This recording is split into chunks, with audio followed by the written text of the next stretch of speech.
When I moved to Rhode Island, the first thing I learned was that this is a slightly parochial state. Now, I'm from Los Angeles, so I will drive an hour and a half to go to the west side, whatever, right? It is what it is. But getting folks to drive to Westerly is like going to another country, right? Which is a shame, because we have some wonderful friends and allies in Westerly. Some of them are here today.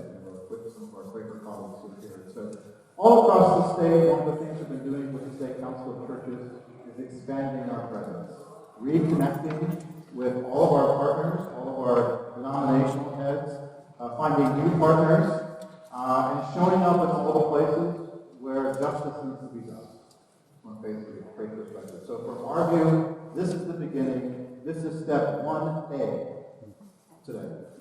There's more to come. All right. So let's not waste more time. I want to bring Amanda Tyler up. Amanda Tyler is our plenary speaker today. When Jim suggested that we go after one of the nation's experts to be here at Rhode Island, I was like, okay. And we did. And so we are so incredibly grateful, and I think very fortunate that you... Up or down? Is it coming up here to Rhode Island? Yes. Okay. So without any further ado, would you please welcome him?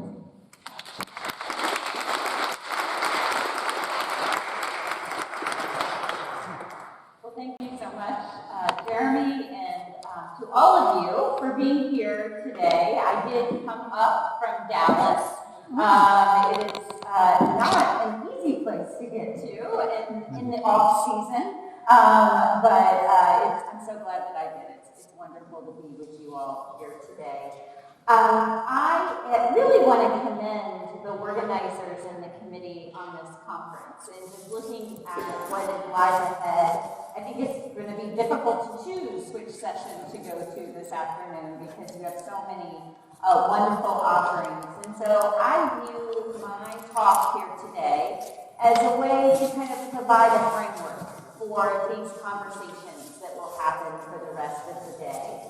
And I hope that it is a helpful framework to think about these really nuanced, complicated, deeply seated issues and all of the manifestations that are coming up today. Here on the title slide, I just wanted to do a very brief introduction about Baptist Joint Committee for Religious Liberty, or BJC for short. We are an 89-year-old advocacy and education organization headquartered in Washington, D.C. on Capitol Hill, but our work is all across the country. And as the name suggests, we are from the Baptist tradition, and being in Providence, Rhode Island, I do not need to give my long spiel about how Baptists are not just the Southern Baptist Convention, but actually have very deep roots, and how Robert Williams, of course, was one of the earliest and stalwart defenders of religious freedom for all people, and how he did that out of a deep theological conviction about soul liberty and the importance of making sure that we had a robust separation of church and state in order to preserve that soul liberty for each person's individual conscience. So I won't go much deeper into Robert Williams because you all are much better experts on him than I am here today. Here are all the places that you can find the work of BJC online. And then this QR code, I'm going to use QR codes throughout the presentation. So if you have a phone, you can use the camera app to pull up different links on your phone for now or later. But this is one that just is a way to sign up for alerts from BJC and Christians Against Christian Nationalism if you want to stay connected with the work that we are doing. And I'd love to know that you were here today as well, so if you have time. I'll also have this particular slide up at the end of the presentation as well if you're not able. But I'm seeing a lot of phones out, so thank you. I'll let you put those images now.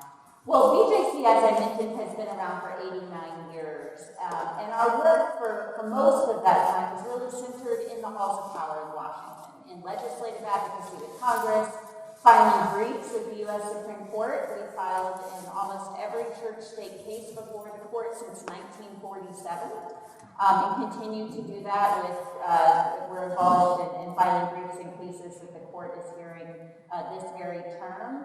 We've also worked with administrations and advocated with administrations of both parties over all of that time.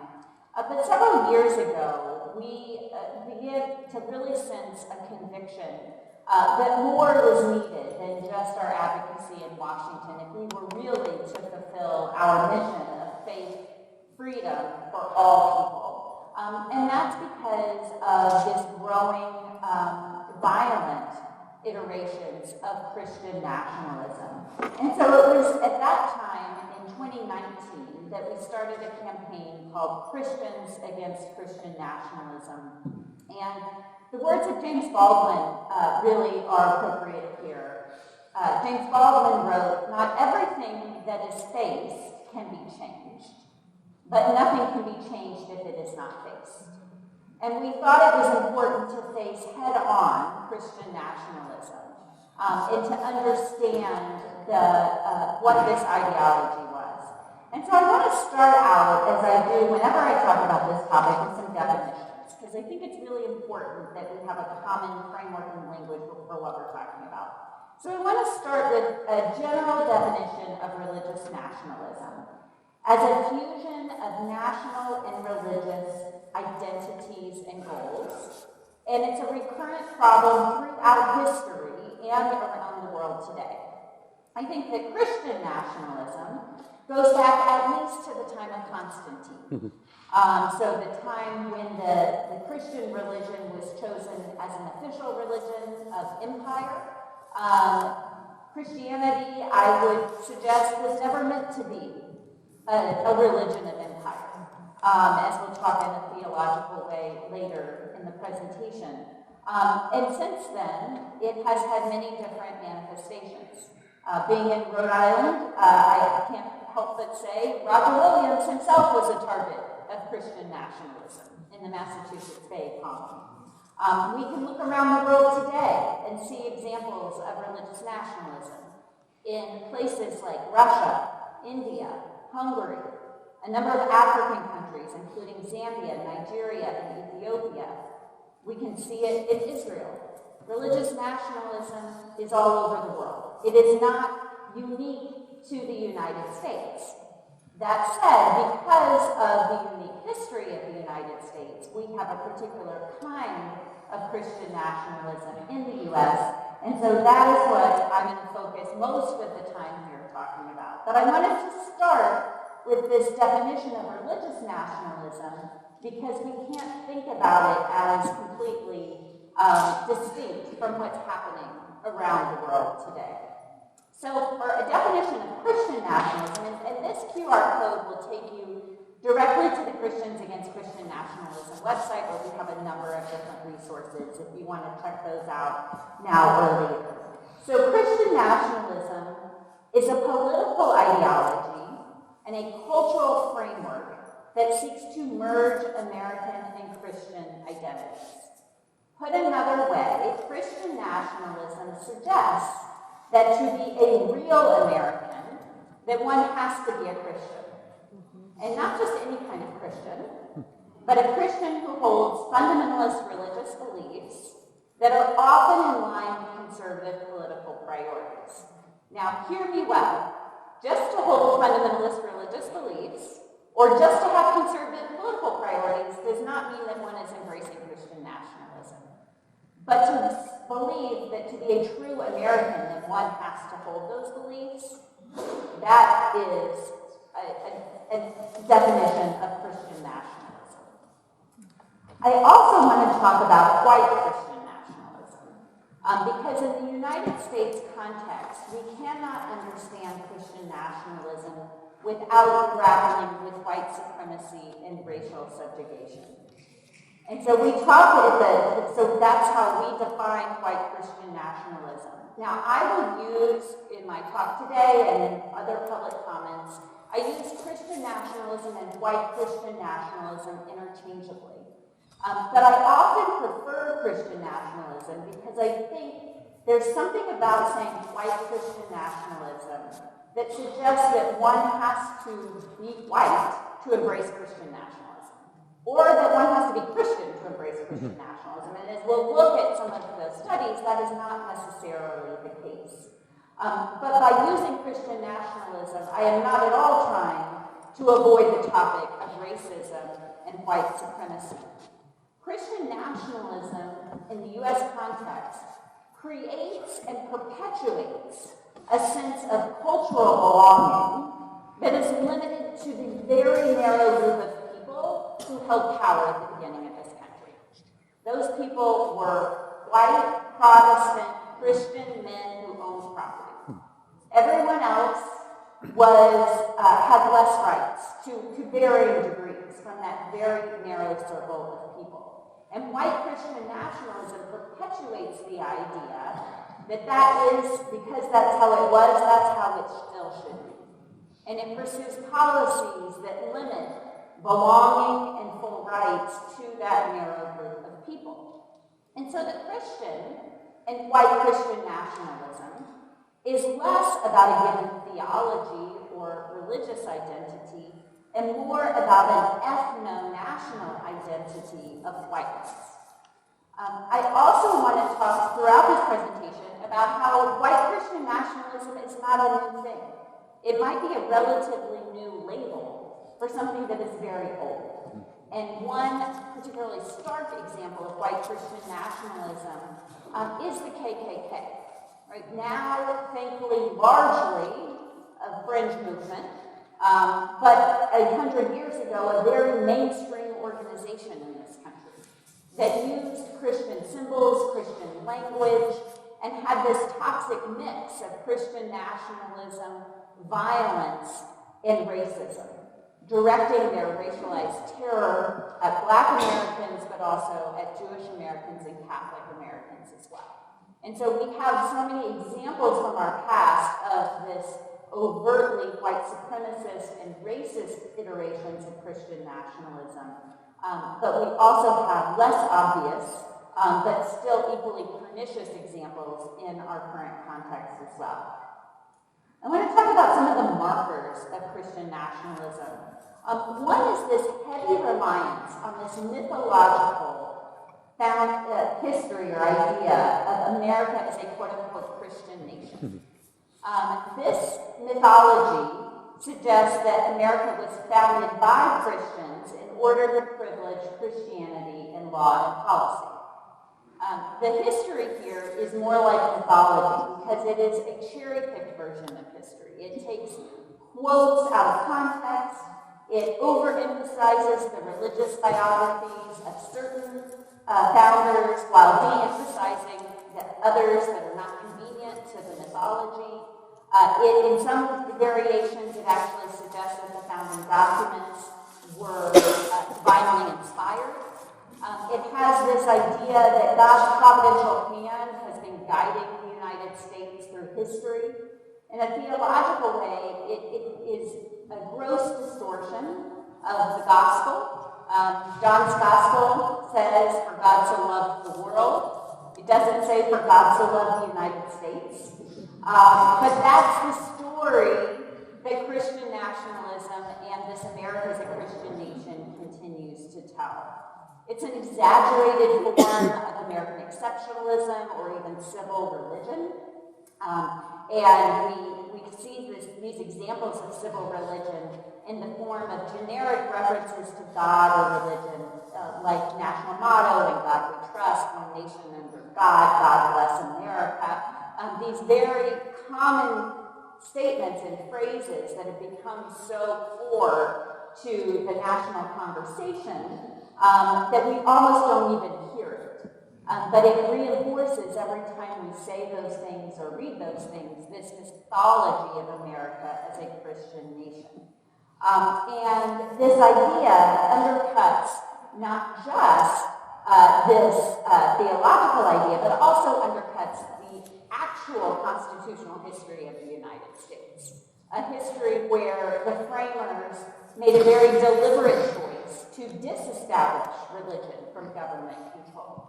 And they did so in a context where they knew what established religion was and how established religion hurt not just the growing pluralism of the United States, pluralism that frankly is not at all like the kind of pluralism that we have today, right? We didn't have the same kind of religious diversity at the founding as we do today, but they still understood that an established religion by government hurt the ability for all of the diverse populations to live together peaceably, but also hurt religion itself, right? And it was the example of a lot of the dissenting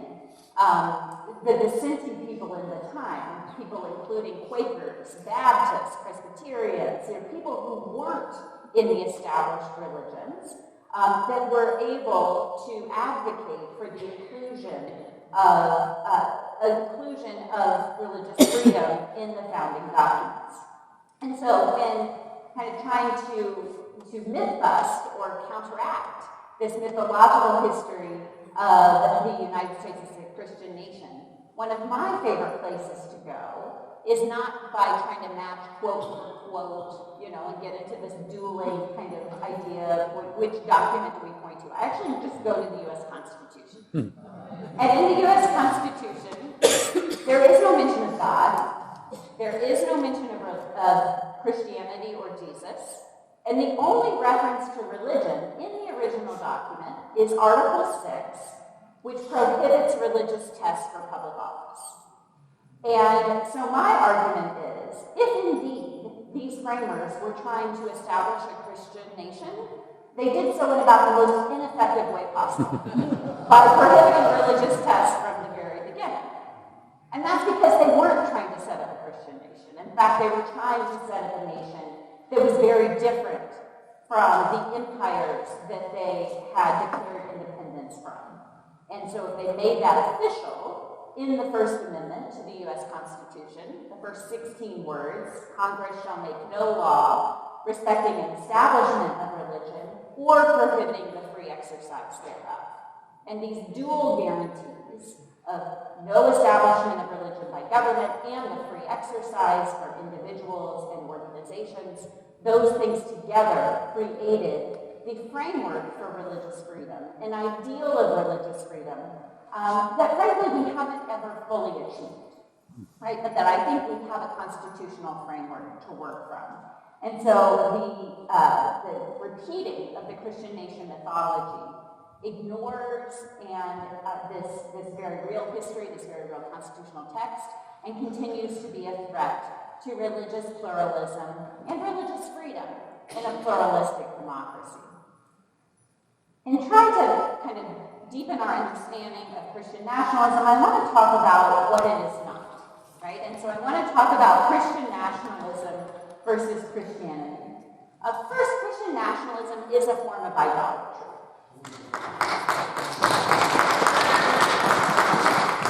And that's because it merges religious and political authority into one, right? Jesus' teaching, and I'm so glad the bishop brought this up in the homily this morning, Jesus' teaching was about, they asked Jesus this question, is it lawful to pay taxes to the emperor or not? And Jesus turned to the crowd and said, who has a coin? They brought him a coin. It did not say, in God we trust, on that coin. It was a denarius, but it had the head of the emperor. And he said, render to the emperor the things that are the emperor's, and to God the things that are God's. Right? In that teaching, he was saying, the emperor is not God. But because of Christian nationalism and this merger and confusion of these two things, it denies that truth. It denies that teaching. And it could lead us to worship empire or country over God. It is also Christian nationalism, and its singular pursuit of power at all costs is a gross distortion of the teachings of Jesus. Jesus was always on the side of the oppressed and the marginalized by power. Jesus said, the first shall be last and the last shall be first. Jesus came to completely turn our idea of earthly power on its head. And so this Jesus bears no resemblance to the white Jesus that is the mascot of Christian nationalism. A white Jesus who is trying to be, this proponent for political power. It bears no resemblance to the two. The Christian and Christian nationalism, again, is more about this ethno-national identity of whiteness. And with it, it carries assumptions about nativism, white supremacy, authoritarianism, patriarchy, and militarism. And I know some of the breakout sessions and teachings later this afternoon will go much more deeply into all of those iterations. But because it uses the language and the symbols of Christianity, crosses and Bible verses and images of white Jesus, it looks a lot like the same thing. And to a casual observer, it can be confusing. And this is what I think is so critical for Christian audiences to grapple with, is that we have to acknowledge that American Christianity has been impacted by Christian nationalism for centuries. And so there are ways that our religion has been co-opted, and it has been infected by this virus of Christian nationalism. And so there are places where we have to really inspect how our own religion has gone away from the teachings of Jesus and towards this pursuit of power. And I want to just give, and again, more in depth later, but just a very brief history of some of the places over the course of American history where we've seen this sacrifice of love on the false idol of power. We go back to European Christianity and the doctrine of discovery. European Christianity used Christian theology as the foundation of the doctrine of discovery. That's the deadly heresy that it was God's will for European conquerors to steal land and murder the native inhabitants of North and South America. And then once established here, the Church of Empire continued to sacrifice its witness of love on the false altar of power. One example, the Anglican Church, which was the established church of the empire in many of the places in the American colonies, and particularly in the colony of Virginia. In the year 1667, the assembly in the colony of Virginia was composed entirely of white Anglican men. It was a Christian nationalist state where your religious identity was totally wrapped up in your political identity. And that assembly passed a law that said that baptism, the Christian ordinance of baptism, would not free an enslaved Native American person of African descent or mixed race background. They subsumed their theology of baptism to the state's pursuit of power. We talk about Baptists, and particularly white Baptists in the South, that chose power over love when they created the Southern Baptist Convention in 1845. They claimed that slavery was, quote, an institution of heaven. And then again in 1863, when the Southern Baptist Convention pledged to support the Confederacy in the Civil War. This same false gospel was used to justify Jim Crow segregation and lynching, with church members, often members of the KKK as well. And so when we think about Christian nationalism in our current day, to our democracy, to religious freedom, to an authentic Christian witness, we have to understand just how old of a problem it is. And one of the problems it has created is it has altered our idea of what freedom itself means. And from a theological standpoint, when I think about freedom, I go to Paul's letter to the Galatians, and particularly chapter 5, starting in verse 1, and continuing in verses 13 and 14. It is for freedom that Christ has set us free. For you were called to freedom, brothers and sisters, only do not use your freedom as an opportunity for self-indulgence, but through love, become enslaved to one another. This is the freedom of Christ, a freedom to love. But for centuries, we have replaced it with the lie of white supremacy, or what Thomas B.C. Coates has written about as a quote-unquote white freedom. And I'm going to read from an essay he wrote several years ago.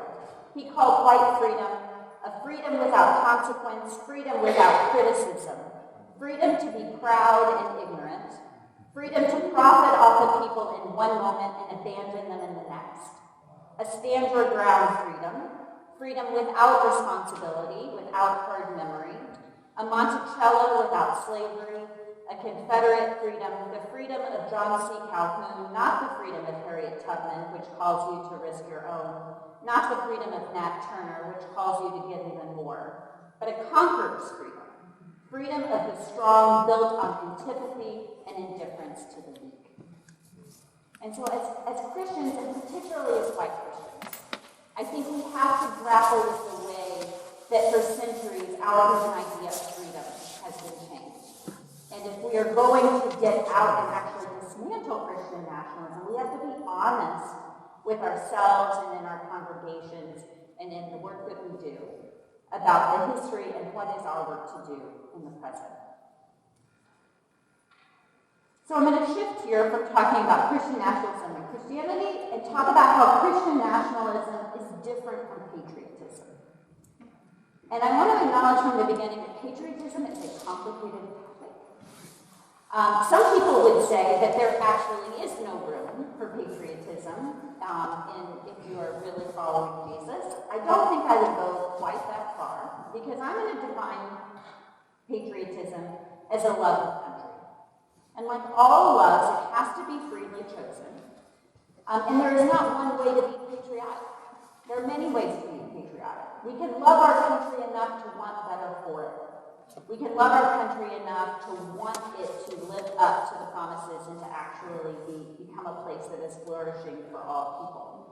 And there are many ways to show our patriotism, some of them symbolic, and some of them expressive, including exercising our First Amendment rights, our rights of free speech, which are under assault right now, our rights of freedom of religion, which is under assault, our right to protest.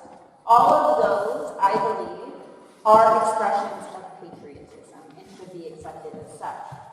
Nationalism, on the other hand, is an allegiance to country that demands supremacy over all other allegiances, including for those of us who are Christians, our allegiance to God and to Jesus. And so I think a helpful way to think about this is to ask ourselves, is our patriotism causing us to sacrifice our religious or theological convictions? If it is, it has ceased to be a healthy love of country, and it is veered into these unhealthy and dangerous waters of nationalism. And so in working to dismantle Christian nationalism, I think it's important that we both distinguish these things from a definition point of view, but also not see patriotism and to push back against this idea that patriotism somehow requires blind allegiance to national policies. I want to talk a little bit about how prevalent Christian nationalism is now. I mentioned it's a very old idea, but it's a relatively new term, and it is relatively new in social science to actually try to measure it, right? And so over the last several years, several different surveys have been developed. First by Samuel Perry and Andrew Whitehead, who wrote one of the first books on the topic called Taking America Back for God, Christian Nationalism in the United States, which I would very much recommend. And then more recently, public polling by PRRI, which is the Public Religion Research Institute.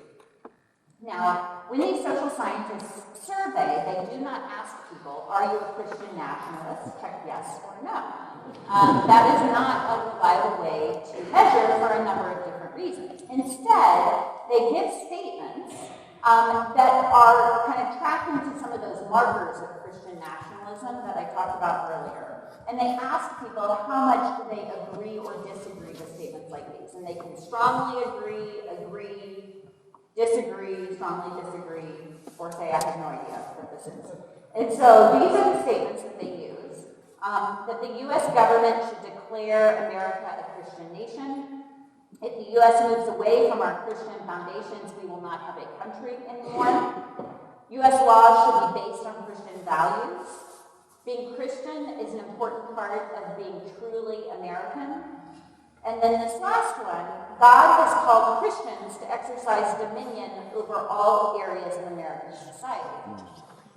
That last statement is really getting at one of the most extreme variations of Christian nationalism, something sometimes called dominionism, Seven Mountains Mandate, or New Apostolic Reformation.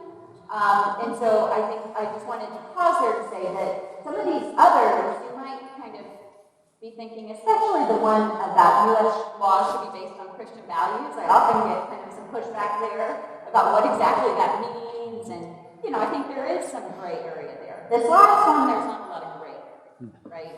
That is a pretty clear indicator of a pretty extreme kind of expression of Christian nationalism. And so then they measure, based on the responses, they measure responses on a spectrum, or orientations towards Christian nationalism. Now I want to point out first, I made the joke about, are you a Christian nationalist, check yes or no. It's not, Christian nationalism is not an immutable characteristic, right? It is something that every person has an opportunity every day to either embrace or reject. And so I don't think that labeling people as Christian nationalists is appropriate, is helpful, or even accurate when we're really thinking about how this ideology and framework operates in U.S. society.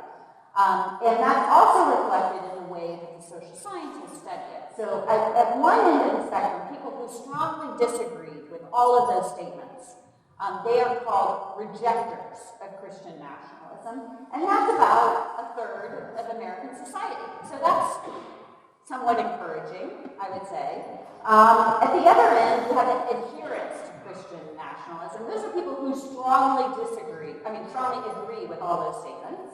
10%. Encouraging that it's the smallest number, discouraging that it's that high, particularly given that last statement about dominion over all areas of society. But the largest area are the people in the middle. Like 60% of Americans are either skeptics or sympathizers. They haven't fully rejected it or fully embraced it. And I think that really speaks to both how deeply seated this ideology is in American culture, but also the challenge to actively dismantling it. And when I think about Christian nationalism, I think of it both as this ideology and framework, and also a highly organized and well-funded political movement, right? And it's the movement, but they have to both exist for us to be in the problem that we are today. Because the movement is just preying on the ideology of the people who live in this country. And so, when we think about dismantling it, we need both sides, but I actually think that ending Christian nationalism, we can focus on the ideology and cultural framework pieces. Because if people aren't buying into this ideology, the movement won't have the actors to actually respond to it. As long as we have democratic institutions, which are, of course, severely under threat in this moment. So this data here was taken, it's a large survey of 22,000 Americans. You can find much more information at prri.org. It just came out in February. And so I want to share, and I know you're not going to, before I move on, so if you look at the adherents and sympathizers together, that's like 30%. When we think about that question of how many people are really kind of moving towards Christian nationalism, it's 30% of the American public. Again, encouraging that those who are moving away from it are 2-to-1 outnumbering them. Discouraging that the people who are embracing Christian nationalism hold a disproportionate amount of power in this country right now.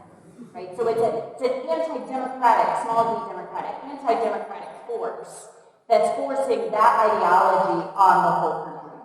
But think about that 30% as a national average, and then I want to kind of break it down by some different, by education, age, and race. I know you're not going to be able to read all this small, so let me just kind of point out some of the trends, and if you're really interested, you can go to PRRI later and read more in depth. Generally, the more education you have, the less likely you are to move towards Christian nationalism. And so all Americans is 30%, people with a high school or less are 38%, and then at one end, and then with a postgraduate degree, 18%. So you can see kind of how that scale goes down.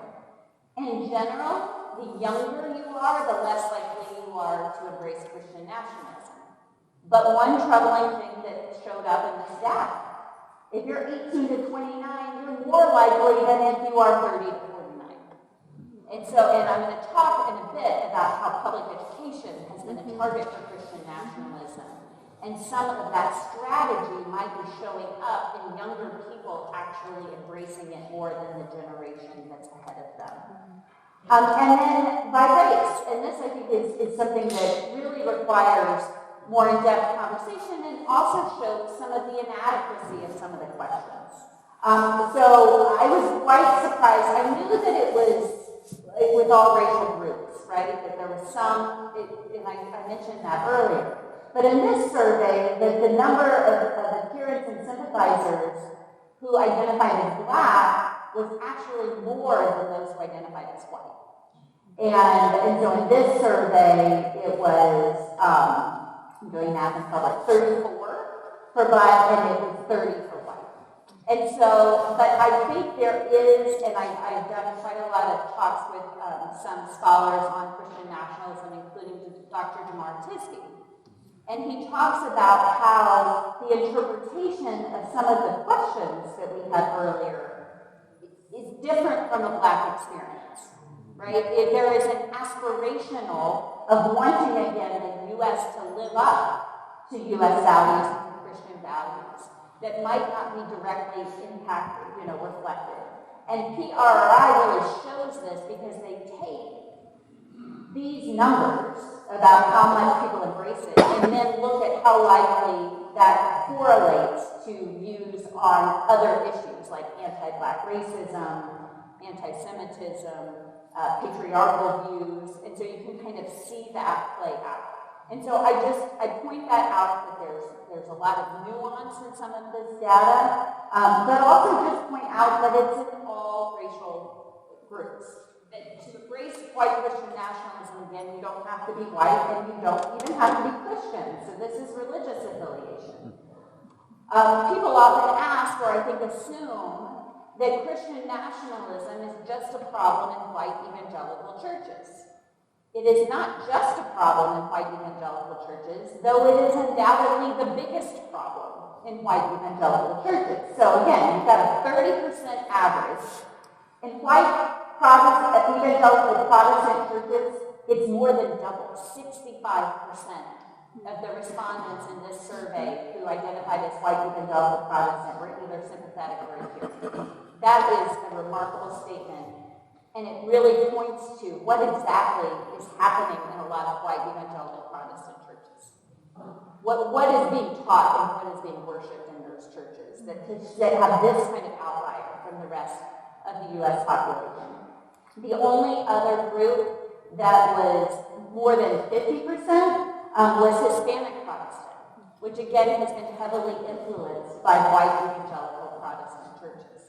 All other groups were below 50%, and kind of went from, again, Black Protestant, Latter-day Saint, white Catholic, white mainline, non-evangelical Protestant, Hispanic Catholic, Jehovah's Witness, and then to non-Christian religions. But even in non-Christian religions, like in Buddhists, 12% embrace Christian nationalism who are Buddhists, right? So you don't have to be Christian national. You don't have to be Christian to embrace Christian nationalism. And because I know I'm with council churches, I just point out that white mainline non-evangelical Protestant, it's at 30%.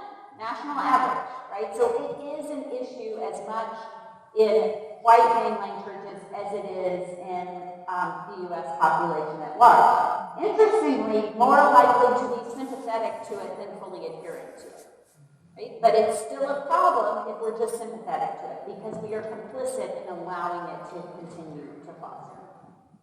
And then finally, I just want to look at, looking at the actual data, I want to look at a map that shows they break it down state by state.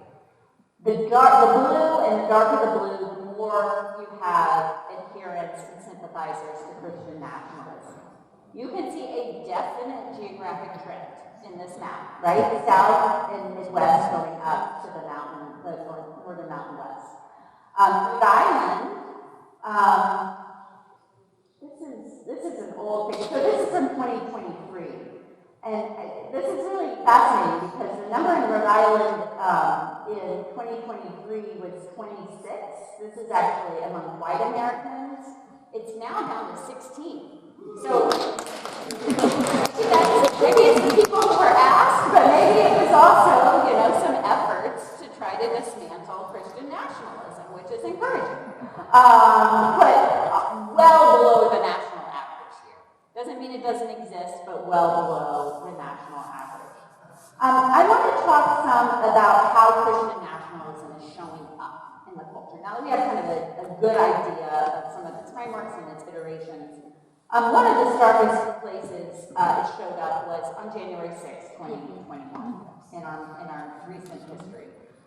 You could not miss the Christian symbols and the symbols of Christian nationalism that were present during the insurrection at the U.S. Capitol.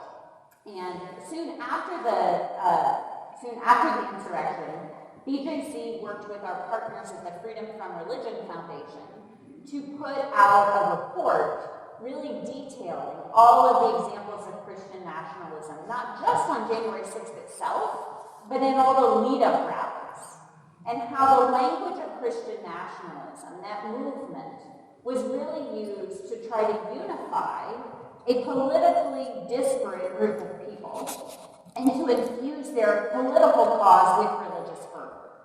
That idea that God had ordained Trump to be president, that any election result that did not end up in him being elected was therefore illegitimate, and that it was God's will for them to actually overtake the Capitol in order to rightfully seat President Trump back in office.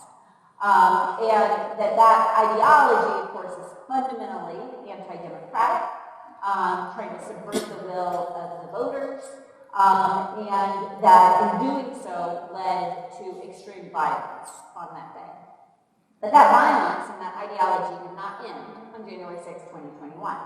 It was continued to be fostered over the next 4 years, and Trump was democratically elected. If he had not been, I truly believe we would have seen a repeat of what happened on January 6, 2021. And that threat, this is what I don't know, is how much did that threat of violence impact how people voted in 2024? I don't know. But that idea that, and again, that continued drumbeat of that God had chosen Trump to be elected, that was repeated in rallies, in online information, in his own public speeches, and of course it really intensified after the assassination attempt and at the convention itself, when speaker after speaker claimed that God had saved Trump in order to take office, a statement that he himself repeated during his inaugural address this past January. But I want to talk about the difference between Christian nationalism that was present on January 6th and in all these other examples that I've given here, and faith-based advocacy, right? And this is the brain surgery part of the topic, right? It's something that has to be done incredibly carefully, right? The takeaway from all of this is not to divorce ourselves from the public square.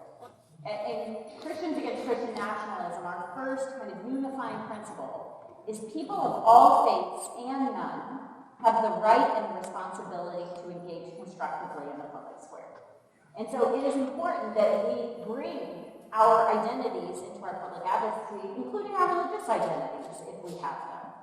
But we have to do so in a way that doesn't insist that our theological views be reflected in law and policy.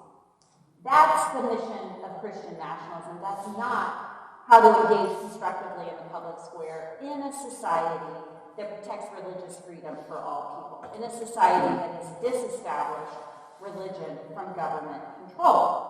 And we're seeing a lot of examples of Christian nationalism, not just on January 6th, but in public policy. And I want to talk about some of those here. Some of them are rhetorical. So when Mike Johnson was first elected as House Speaker, in his first public speech, he went to the dais and he said, quote, "I believe that Scripture, the Bible, is very clear that God is the one who raises up those in authority. He raised up each of you, all of us." Right? This is an anti-small d democratic statement. It subverts the will of the people who actually elected the people to sit in those chairs and claims that God has ordained them into some kind of religious office. This, I think, is a textbook example, again, of this merger of American and Christian identities into one. But we also see how a given theological view or reading of a religious text, like the Bible, is being reflected in law and policy. Some of these are in state laws that define life as beginning at conception. And in doing so, they often cite Scripture. It is important to note that that is a religious belief, and not a religious belief that is shared by all Christians or people from all religions. And a lot of Jewish Americans are actually challenging some of these laws right now because from their religious perspective, life begins when breath is drawn. And life doesn't begin at conception. And so, but to repeat this over and over again is to take a given religious view and try to reflect it in law and policy. We see the same thing happening with policy pronouncements saying that there are only two immutable genders and trying to enact discriminatory laws against transgender people on that basis. And in doing so, often citing Scripture as their legal text, as their proof that we see it also trying to define secular marriage as only between a man and a woman. Again, often citing Scripture. There's a difference between a government institution of marriage and a religious institution of marriage.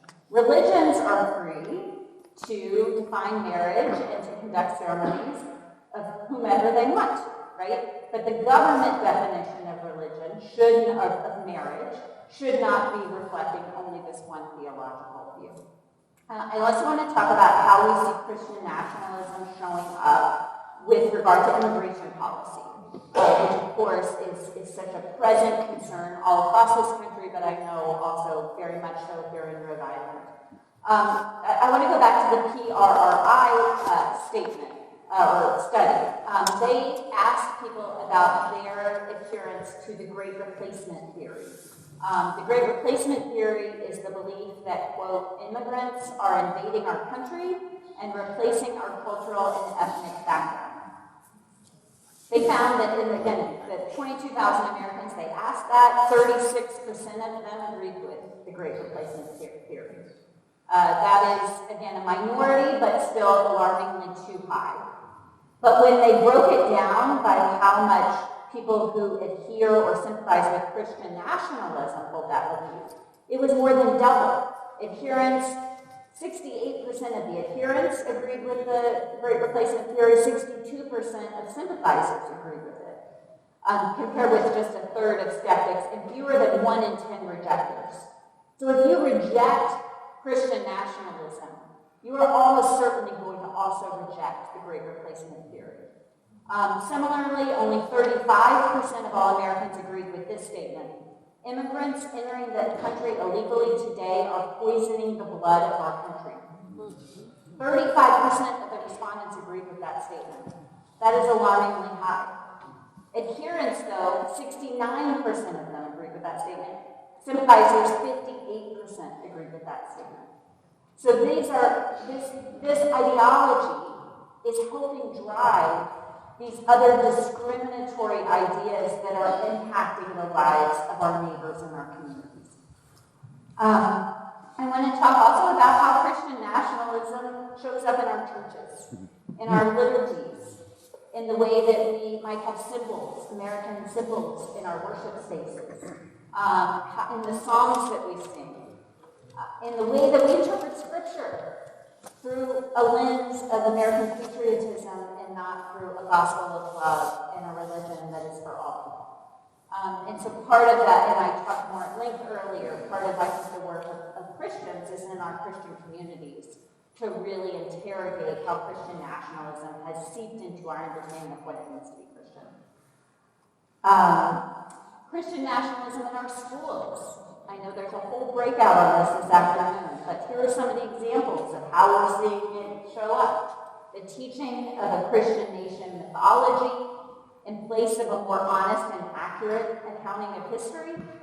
The use of Judeo-Christian values is also a yellow or a red flag that Christian nationalism might be present.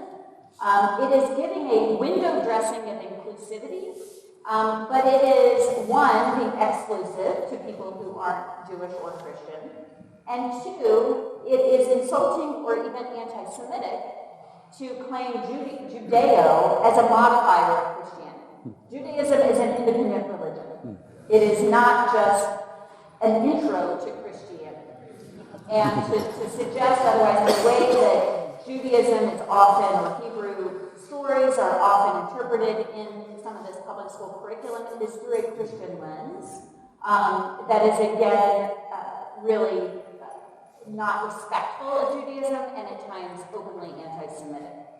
We also see it with new laws pushing the posting of In God We Trust and now even the Ten Commandments in public school classrooms. There is a law that passed in Louisiana and one that is pending in the Texas legislature and actually in legislatures across the country now to require the posting in every public school classroom sometimes of the Ten Commandments. I don't have time to go into all of the problems with that right now, but suffice it to say that not only does that send an exclusionary message to kids in those classrooms, it is also quite harmful to religion itself and to religious freedom because the government is choosing one version of religious text as an official government text and appropriating it for its own use. BJC is part of the legal case that's actually, we have filed a front of the court brief in the case that's challenging the constitutionality of that measure. We also see it in teaching Bible stories in devotional ways in public school curriculum, in book and content bans, and in this new kind of push to hire or accept as volunteers school chaplains in place of mental health counselors in public schools. And in a lot of these bills, there are no requirements for licensure or even ability to work with children for these school chaplains, and no limits on what they can do, including they could proselytize in public schools. And even in Texas, it doesn't even require parental consent to meet with a school chaplain. So what can we do to push back? And this is kind of, I think, the topic for the rest of the day. That's what we're trying to do at Christians Against Christian Nationalism, working in a very large ecosystem of a lot of different groups who are doing this work. One entry point to the campaign, if you haven't done so already, is you can actually sign a statement at the Christians Against Christian Nationalism website. It is not a statement of faith. As a Baptist, no statements of faith. It is a statement of unifying principles. And lots of different religious expressions have already joined this. And so we really invite you to join the tens of thousands of people who have taken this public stand as a Christian against Christian nationalism. It's not the only way to engage in the campaign, though. So there are lots of other ways to engage on the website. I'm going to just leave this up for just a minute while people are grabbing the QR code. And then I did write a book last year called How to End Christian Nationalism that is out now, and it's really meant to be a handbook for people who, because of the enormity of the problem, just would like some direction on where to get started and how to do so personally in congregations and then growing out to communities and community organizing. And there are discussion questions at the end of each chapter. The chapters are actually identified as steps, and so it's very much meant to be read in community and could be a helpful place for groups of people who are wanting to know where to get started. And then finally, and I think most exciting is what we're doing right now, is we really are trying to help support the formation of local groups who are looking to do more to dismantle Christian nationalism. There's already a ton of advocacy happening. We are not trying to replicate anything that's already happening, but there are ways, if there are groups that are already doing this or wanting to expand, to partner with us so that we can actually put your group on our website and have people come and find you, because we've had so many people. We actually have more than 100 people who have responded, who are wanting to start local groups. These are the places where we already have they're already far enough along that we could post them on our website. But my dream is by the end of the year, we've got dots all over this country of groups that are forming. Because I honestly believe that the way to dismantle it is going to be to start local. And so we really want to encourage the kind of faith-based organizing and to be a support to help people in learning communities, to provide some technical support, to provide some speaking and some resources in ways that would be helpful to local groups, but to really have this be a ground-up project. So I'm sorry to go over my time a little bit, but thank you all very much for your attention today.